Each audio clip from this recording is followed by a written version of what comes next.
our first big tour, like we went from a Dodge Durango and a U-Haul, like to a tour bus opening for Luke Bryan at Madison Square Garden. Welcome to the Confident Podcast. I am Lisa Tarkington, your host of this podcast. If you found yourself hitting play on this podcast, it means it was meant for you.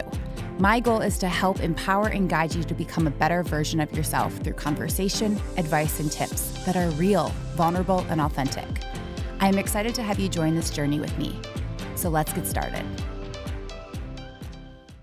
Hi, everybody. Welcome back for another episode of the Confident Podcast. I am your host, Lisa Tarkington, and I am so honored to be in this seat to talk to you guys about how to cultivate confidence, leverage your strengths, and then create meaningful conversations and connection and impact. So today's topic is going to be an amazing one, and it's one that we've probably talked a lot about in different ways on this podcast, and it's all about having confidence through adversity.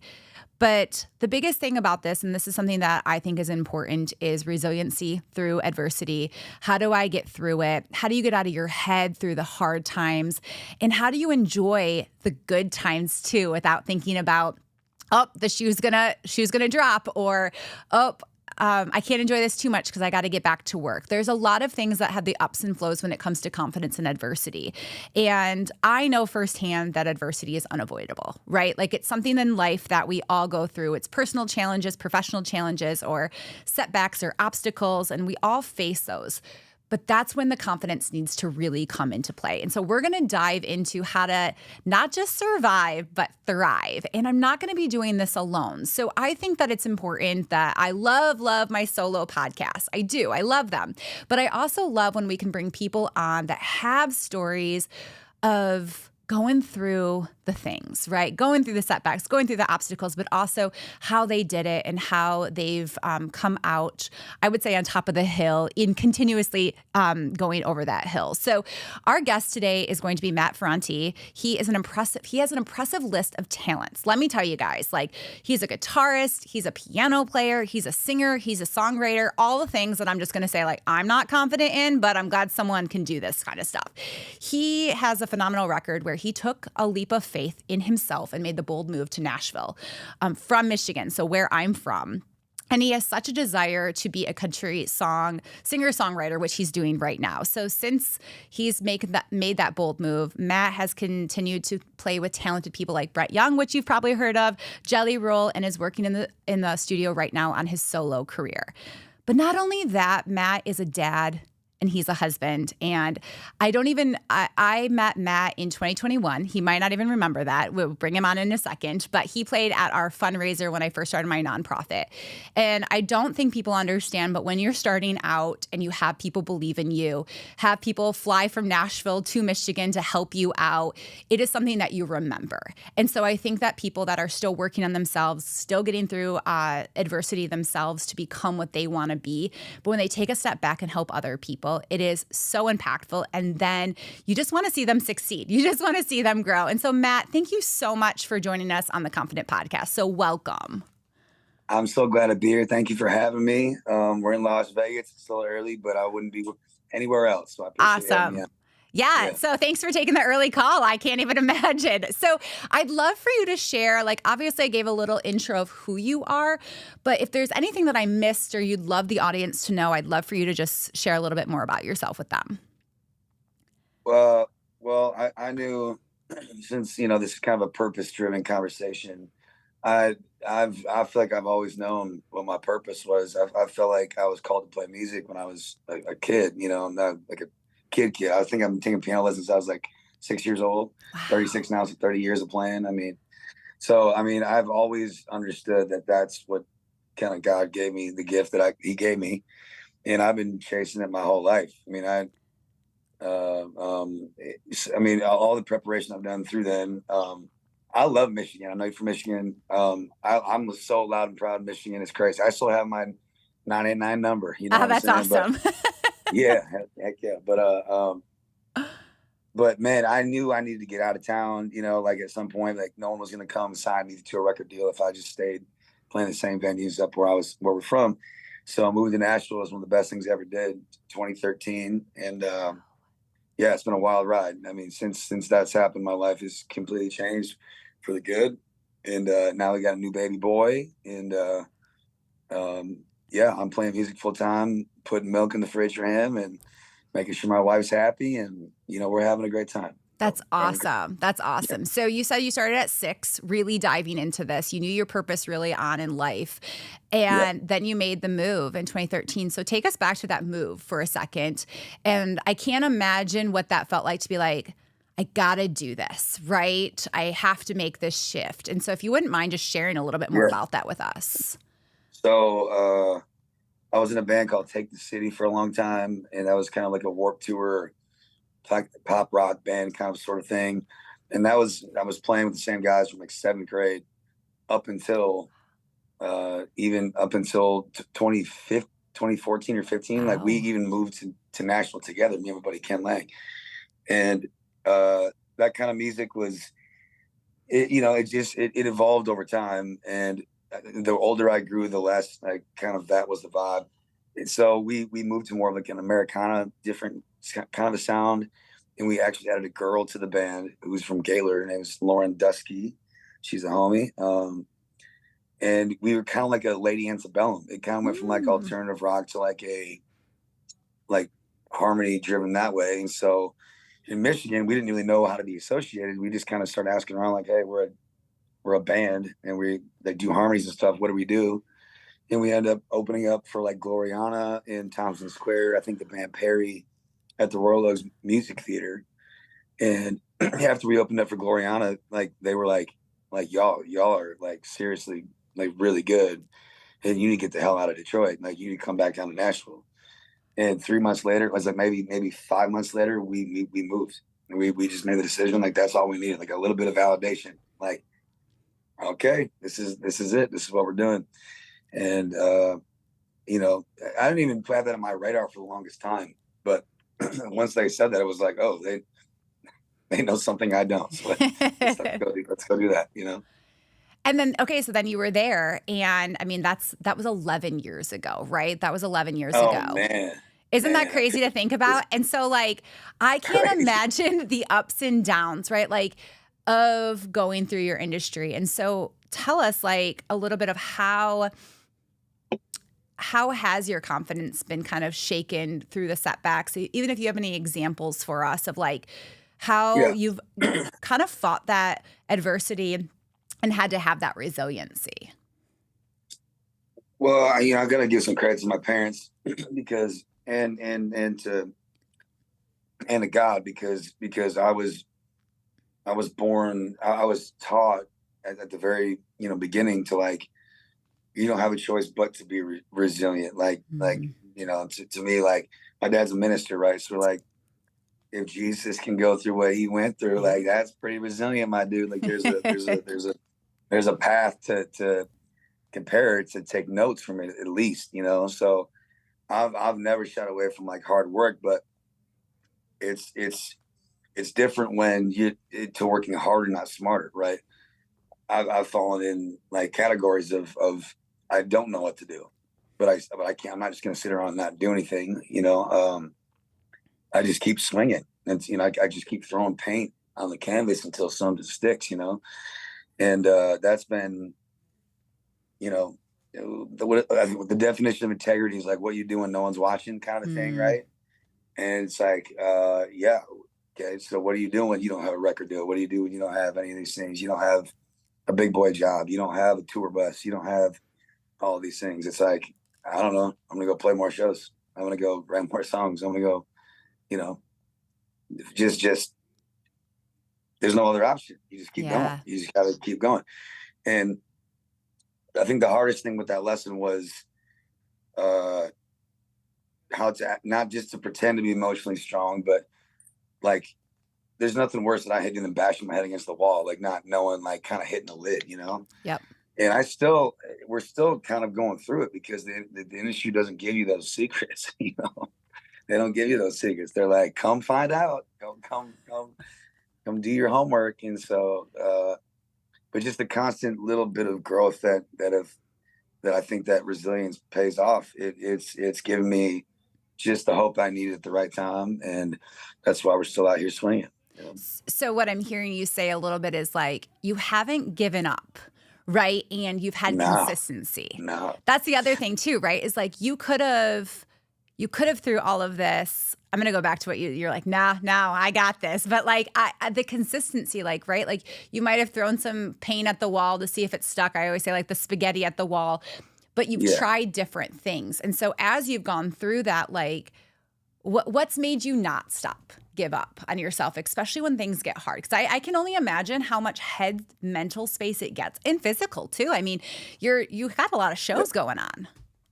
Yeah, it's especially the older you gotta take care of yourself, Yeah. and even, your head, your body, mind balls, all the kind of stuff. It's and sometimes it's easier said than done, but I like what professional touring has even taught me is systems work, so double down on your system. And that's why I can be in Las Vegas for 8 days and come home and still be a good dad and not have to go sleep for 3 days.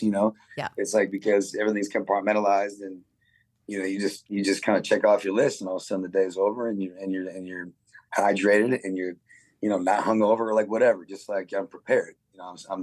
And those little tiny things that you make, decisions I make every day, you start doing that enough time, all of a sudden now you're just making the right decision, like, consistently. And that's what pays off. That's what to me, I learned the working harder, not smarter. I mean, when I moved to Nashville at 2013, I thought I was good. I thought I was good then. And then I realized I wasn't good at all. I was like, wow, I'm so not the best person in the room. And that allowed me just to soak it up, and to be like, okay. Like, I know I'm not going to be like a classically trained Beethoven piano player like that. But in the country music world, it was like very applicable to where I just like soaked it up. I just soaked up the knowledge, and just made little strides every day. And 11 years later, now we're making some business happen. Yeah, and it sounds like what you kind of did when you started is you took the ego out. Well, there's just no room for it. The Yeah. city beats it out of you. The city, like Nashville, don't play no games.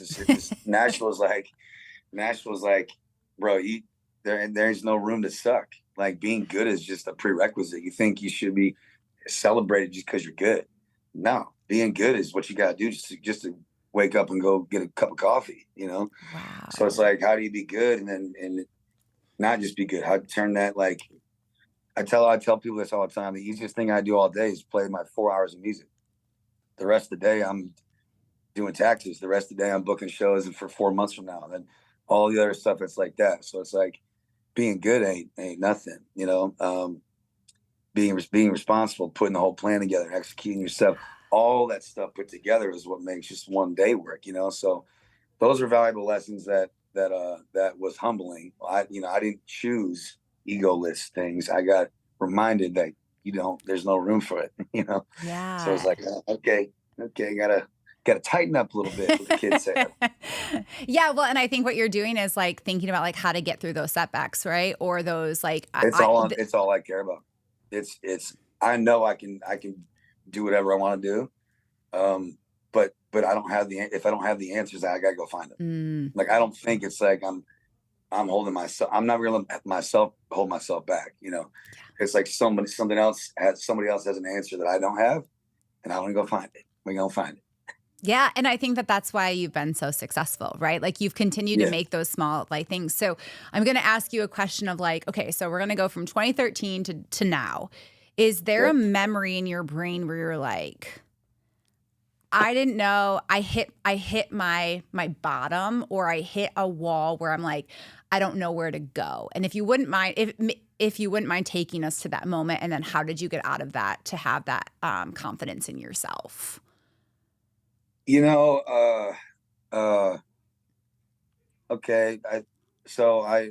I tried to do a bunch of stuff. I think I was a bar back. I bartended. I did a bunch of stuff. There's this bar called Tin Roof. Yeah. And Tin Roof on Mumbrian Street. And I think I opened up the bar next door that the bar owns.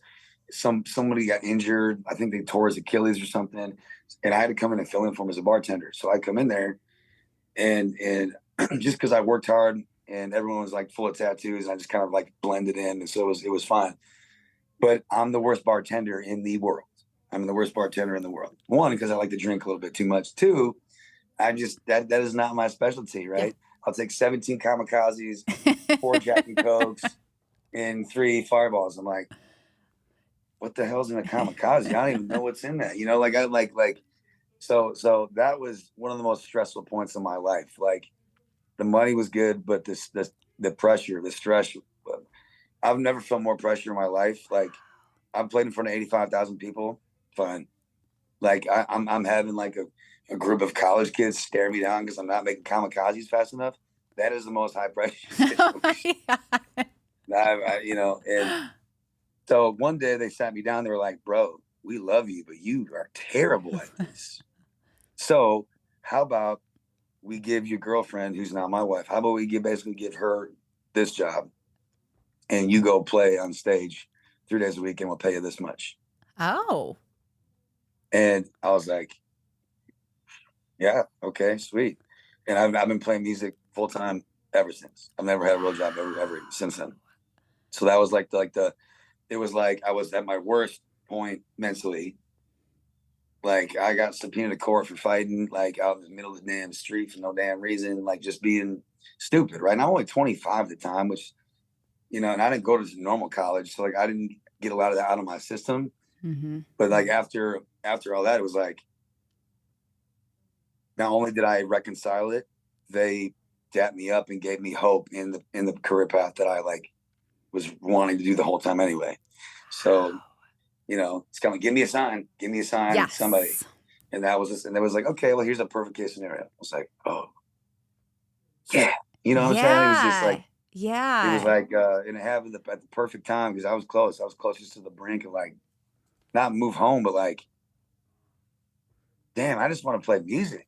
Like, what is life giving me right now? But just sticking through it, putting your head down, taking that ego out, all those things that we just talked about, like, allowed me some eligibility to take a position like that, and it changed my life. And I'm doing it ever since.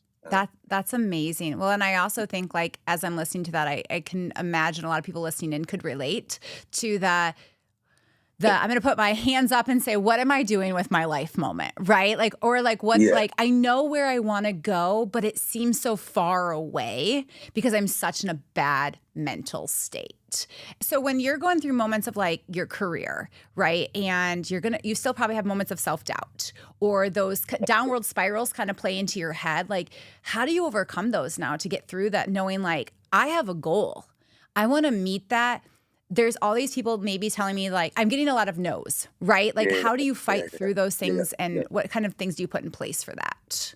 It's just managing expectations, right? Because half the time you walk around disappointed is because you're just holding my music career to an unrealistic expectation, like or this relationship or this thing or whatever.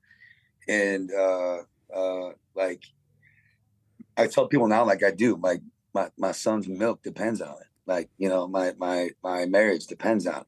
Like, so my life does depend on it, and that's how I treat my job now. But when you don't feel like there's a whole lot of meaning to that, like, what is, well, my meaningless life depends on it. Well, that's terrible. You know what I'm saying? Yeah. Like, yeah. And I just try to keep it the moment where I'm even like, just to stay grounded, man. I think that's really it. It's don't let things disappoint you that have no business disappointing you. And I don't let people disappoint me no more. Like, because they've all come and gone. Like, I'm the only one sitting here still doing it.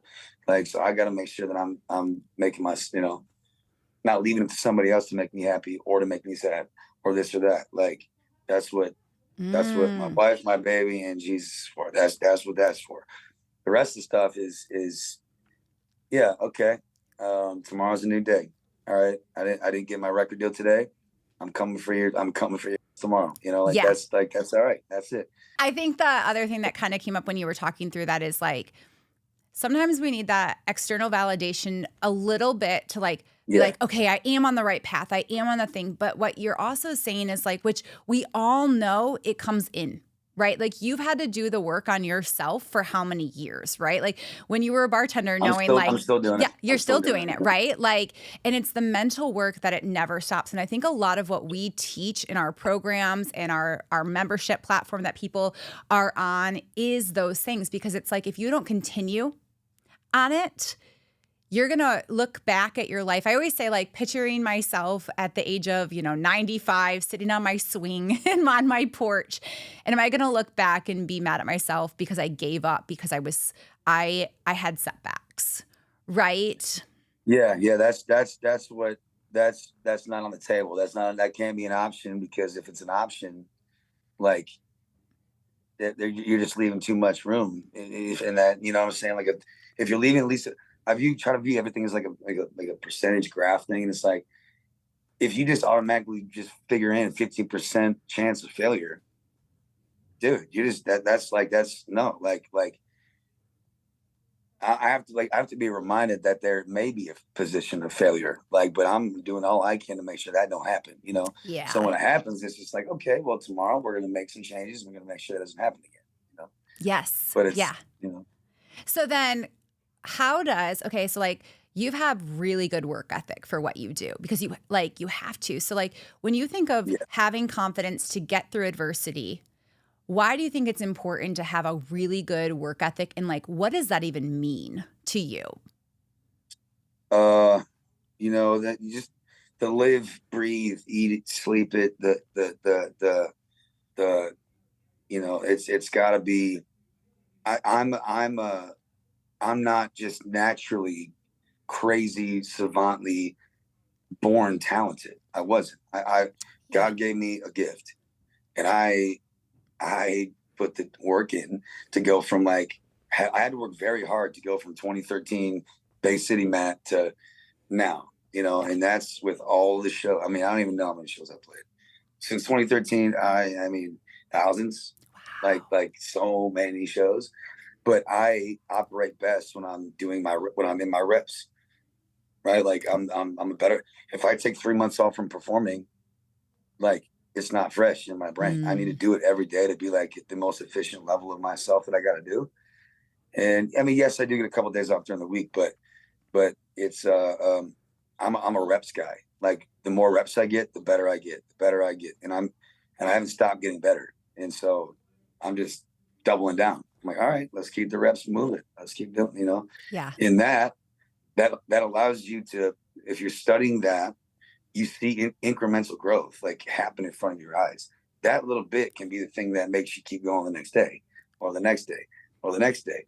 And I write this down. Like I write, like I whiteboard myself, like pros, cons, day. Like, every time I do a week-long trip with these guys in Vegas, I write down pros, cons, what can we do better this time? Mm. Do we fix logistics? Do we get, whatever it is. Do I have to pay for more dinners to offset the cost of it? All that kind of stuff. And I love that nerd approach to it. Just like, hey, just chisel away at it. And all of a sudden one day you're going to walk around and be like, yep, we're operating at like a 97 percentile and everyone's watching now. And that's what Yeah. I'm trying to do. That's what I'm trying to Yeah. do. Well, and I love that, like what you're saying, because I think these are a lot of things we talk about, is like, it's all of the little pieces that add up. The other thing that you said is like the reps. Like we hear those things. You think about working out. Like the only way to get stronger and things is to keep those reps going. The minute you like back off, like I'll give the example of running. The minute you stop running as much, it's not just like a quick comeback, right?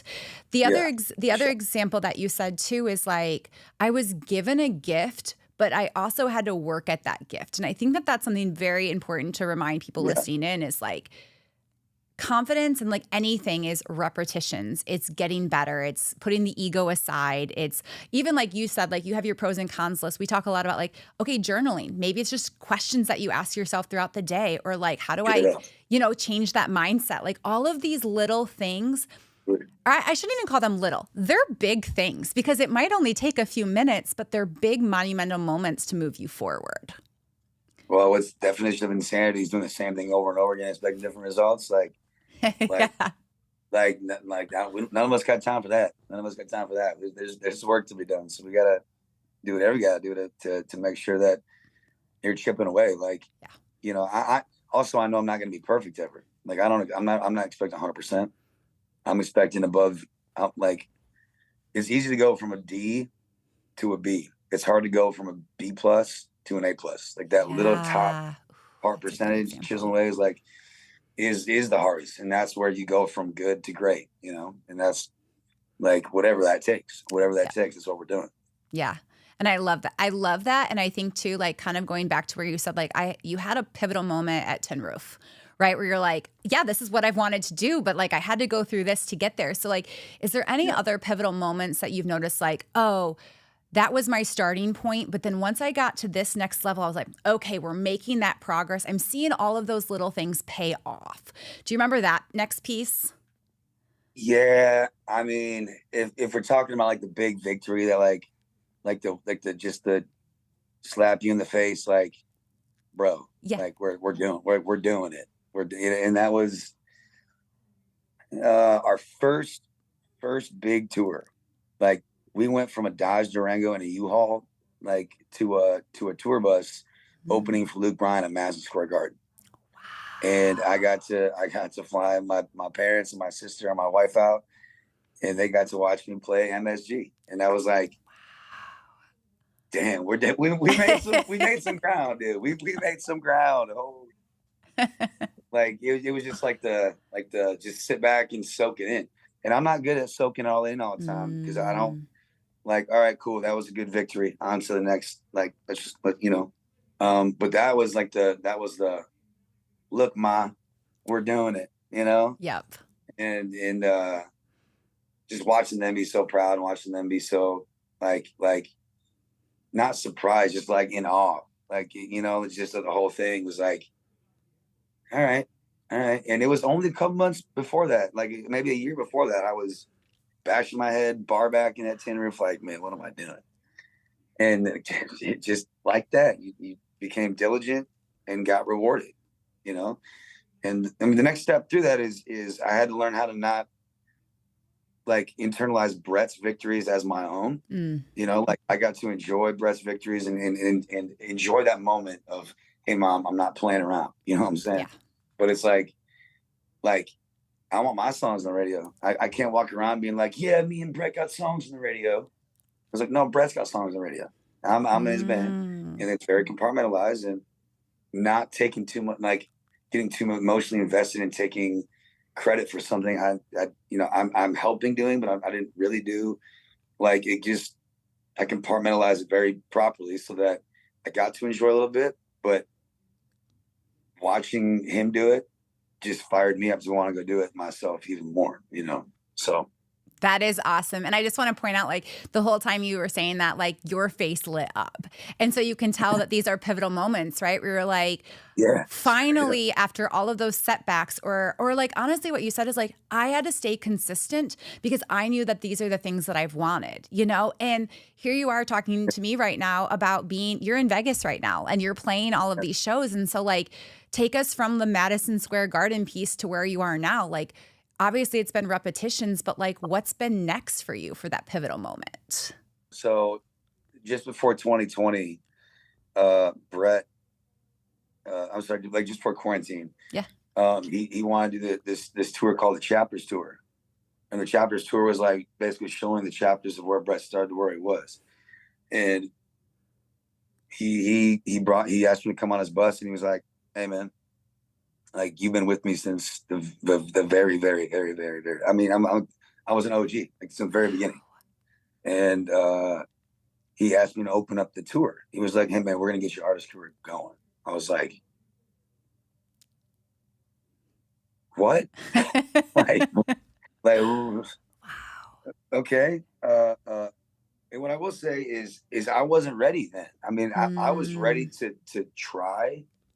I was ready to get like to really give like the big leagues a try, but like I'm not ready the way I am now. You know, like it was just like I remember going into my record deal meeting, and watching Scott Borchetta and Jimmy Harden and all of these guys at the table, like just listening to me play my songs. Like they asked Brett to give to a first right of refusal. Like we want to hear Matt for anybody else. Here's Matt. hell yeah. Like that, when you, Yeah. like those are like the things that you dream about hearing, right? Yes. But then you don't get, and then it doesn't happen, right? And then the world shuts down, and then you lose all of that. The tour went away, everything went away. It was like, all those thoughts, man, that was it. That was my shot, and it's gone. Damn. Like like, how do you come back from that? Like, I didn't know and that was, it was obviously difficult for everybody. That time sucked for Yeah. everybody, but it was very important. It was very important for, like it's just, breakups, like lost family, like they say time heals all wounds, right? It's very cliche to say, but like the fear ended up just leaving. Like after a while, it's just like, oh, it doesn't hurt as much anymore. Mm. Okay, like there's less fear going into. I still got to go make money this week, so I'm gonna go play more shows still. Yes, am I sad because I lost all that other crazy stuff? Yeah, but I still got to pay rent, so let's go back and play. Yep. And music is actually it simplified everything. Like it reminded me why I did this in the first place, because music is why I wanted to go show up and do it. It Yeah. was I don't want to show up to the record deal. I don't want to show up to the Spotify meeting. I want to play music, man. And Wow. it was like it was actually the first time I was ever like mad at music. I was like how did I just spend my whole life doing this and get this screwed? I was like, why did you do that to me, music? And that was short lived, because I reconciled with it very quickly, because it ended up being the thing that really saved my headspace during that time. Was, hey, let's remind ourselves why we're doing this. And Yeah.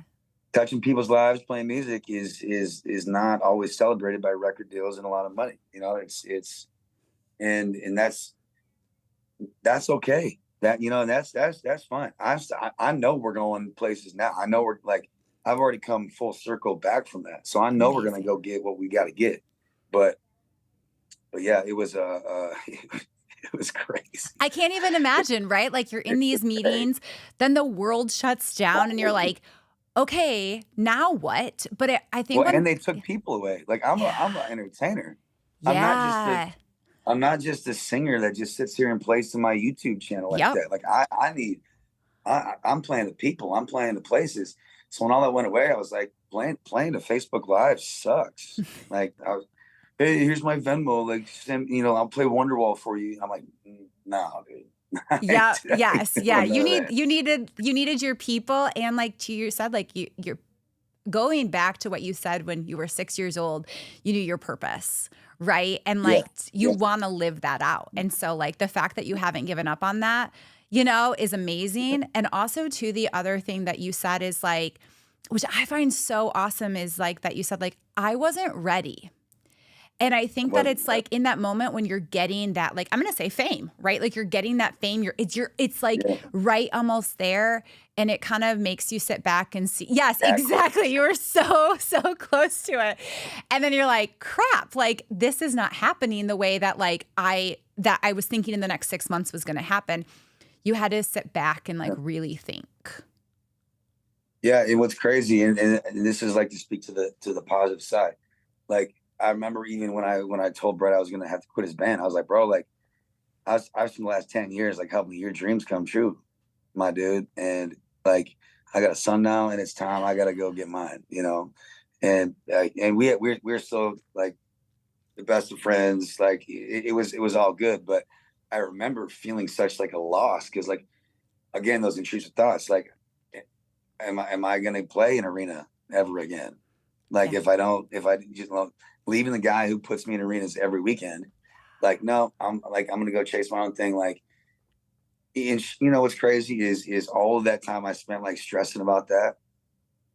Like, the guy who replaced me ended up he ended up getting on another tour, and so he was like, hey man, I need two things from you. I need you to come bail me out, because the guy that took your spot is leaving. So can you come be a band-aid for us while he's gone? Oh, and I need you to open up for us for 4 shows. I was like, yeah, where are we going? He's like, Europe for a month. Oh my goodness. It's like, okay, okay, right. And that came out of nowhere. I wasn't even in the band no more. Like, so all that time I Wow. spent stressing about, is this gonna happen ever again? Like, without even looking for it. There was like, no, it's gonna happen again. And I played for Jelly Roll in between them too. So it's Amazing. like all that fear and anxiety and worthless, like beat yourself up thing, like it was all a lie. Because like without even me having to go beg for it, it was gifted to me again and again Wow. and again. And it seems like it's only going more that way. Thank God Yeah, now. yeah. And it's like it's just like a man. Like I'm not gonna stress about that, like something like that ever again, because it's empty. It's not real. Like that's something that I'm conjuring up my own head. And so yeah, it's crazy. Like this past time in Europe, like I got to open up for 5,000 people in Belfast, Ireland, Northern Ireland. Oh my Like goodness. like Wow. crazy. Like all those years at the Green Hut in Bay City. Like now Yeah. I'm in real Northern Ireland, like doing the thing, dude. Like so it's those kind of things are what I like to tell people anytime I do something like this talk, is just the gaps of pain to presence. You know what I'm saying? Like and Yes. that's means a lot to me, and the message that we try to do. Hey, again, thank you for having me on again. I appreciate you Yes, guys. You yes, guys are great. absolutely. And to kind of like close out really quick, like I'd love if there's like two or three things that you're like, if anybody listening in, these are the couple of things that like I want them to walk away with. Trust. You gotta have trust. You gotta have trust in the process. You gotta have trust in yourself. You gotta have trust in the things that you put into your body to, like, to help you. You know what I'm saying? Like what you hear, Yep. what you take in, what you allow to touch your. You got to protect your stuff. You got to trust yourself and protect yourself. And that's emotionally and physically. That's all those things. Uh, trust, forgiveness. You got to forgive yourself. You got to forgive people quickly. You can't let other people's, you can't let somebody else throw you off. You got a purpose. You got to do your thing. So you got to stay, let them go piss somebody else off, just, you got to Yeah, stay yeah. in that. Uh, last one, probably, it sounds so, I try to find moments to love a little bit harder, because that's just good for your soul, dude. It's just good for you, like having extra grace for people, having extra willingness to help. Like, I spend so much time either trying to get out of my own head or like focus on this or do that. Like sometimes, like just helping somebody else is the thing that your soul needs, because in my business, you can get very caught up in your own But BS, just caught up in your own sauce, and focusing on other people as often as you can keeps things in a perspective. I think those are the three things I would say that love that. mean the most. I love that. I think some things that I'll point out too that you said that really stuck with me is like consistency, right? Like the Yeah, things like don't forget to be consistent. Also, like we can tell ourselves a lot of stories. And this is something that we teach a lot about, like how to get out of that. Like we have a lot of scenarios that we tell ourselves in our brains that actually don't even happen. Like the whole thing that you said about, like I was so scared to like get off Brent's band because I didn't know what was going to happen. Well, I will say that it probably like 200% was better than what you ever could have imagined, right? And so it's like I spent so much 100%. energy in my brain on things that didn't even happen when I could have been taking action, or I could have Yeah. been doing the things. But we give our negative mindsets so much space in our heads, and so that's another thing to like. One of the things that we teach a lot in our programs and in our memberships is like how to get through those things, how to get out of those things. So I'm like, love hearing that you've been able to like over the years do that and like, and the repetitions and things. So amazing. Yeah. I'm like so proud of you. Like, I love hearing people's stories of how they've gone from like, I'm going to say you're 6 years old to like where you are now. Like, I'm not even going to say 2013 because there's a lot of those things in between. And so like, I know our listeners are going to take a lot from today and be able to add into their lives. Hey, like I said, thank you for having me, guys. I Yes. mean, I love being able to just touch people any way I can, and a lot of times on stage, a lot of times it's on platforms like this. And it's important. It's important to have good outside perspective because, that's why they say like you are who your friends are, right? Like you need to have someone to give you a well-rounded perspective, and it's important, man. And so you guys are doing a great job. I'm glad I could help be part of this. And hopefully we, between me releasing it, you releasing it, we can get, people talking about this kind of stuff. Making that impact. Yeah. And so just to kind of close out for our audience, one of the things I would leave everybody with is like, we love this conversation. So we wanted to gift everybody today 50% off of our membership platform so that you can take all of the things that Matt's been talking about that he's been working on. We want to gift everybody with an opportunity to actually grow in those things. So in the show notes will be a code for you to get 50% off your first month. I believe the code is the Confident Podcast. Check out the show notes, the Confident Podcast, 50% off, because what we want to do is make sure that people are gifted with kind of getting themselves set up higher than we probably were when we got started and like to really work on that mental game. So as I always say to everybody tuning in, continue to spread love and kindness to everybody that you meet. And thank you so much, Matt, for being on the podcast. Hey, nothing but love. Appreciate it, sis. Thanks so much. Thank you. Thank you for tuning into the Confident Podcast. If you enjoyed today's episode, don't forget to subscribe, leave a review, follow the Confident Podcast on Instagram and TikTok, and share it with those who might benefit. Also, if you are looking to work one-on-one with me, message and follow me on Instagram at Lisa Tarkington Official. Stay confident, stay inspired, and until next time, keep striving to be the best version of yourself. Take care.